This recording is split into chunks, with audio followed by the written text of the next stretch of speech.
Moment historique ce matin à 10h30 sur la Grand Place de Bruges. La voici, celle qui vient révolutionner la Belgique, la frite à 6 faces. En tout bien, tout honneur, la nouvelle star est née à Belgem, à 10 km de la capitale des Flandres.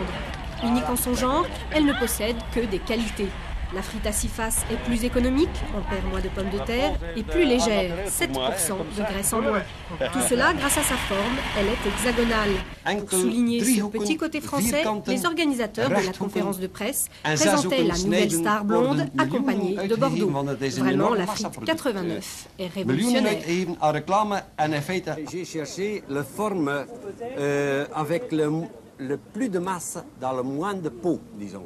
Et ça, c'est le clou de l'idée, disons. C'est très simple, c'est une frite presque normale et c'est une faveur. Les consommateurs, ils veulent quelque chose qui est très normal. Et pour la petite anecdote, est-ce que vous savez qui a inventé la frite classique? On prétend que c'est en Belgique aussi. Satisfait, son inventeur redore le blason belge et reste dans la tradition. À 6 côtés comme à 4, la frite reste nationale. Mais à 11h30, en direct, coup de théâtre. Un autre inventeur, francophone celui-là, se fait annoncer. Il s'appelle Giuseppe Bonsignor et affirme être le père de la frite à 6 faces. À peine croyable, la frite n'était pas inventée une fois, mais 2 fois. J'ai distribué le communiqué à tout le monde et c'est tout. Hein. Nous n'avons rien à voir avec M. Stroban, tu vois. Et vous pensez qu'il y aura une défense On était tous surpris d'avoir ça dans les journaux, enfin il y a une semaine je crois. Hein. Et vous pensez faire une démarche en justice pour revendiquer éventuellement, oui. Il y a un avocat, le Bali de Liège, qui s'occupe pour le moment.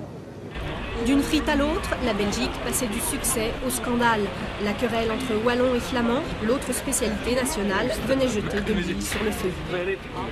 Francophone ou flamande, l'origine de la frite à 6 côtés reste donc un mystère. Mais nul doute que la justice belge apportera une solution à cette énigme nationale. En attendant, restons classiques. Apprécions la frite à 4 côtés. Elle a sûrement beaucoup de grands jours devant elle. La guerre des frites par brevet interposé aura peut-être lieu. Une histoire belge qu'il faudra suivre.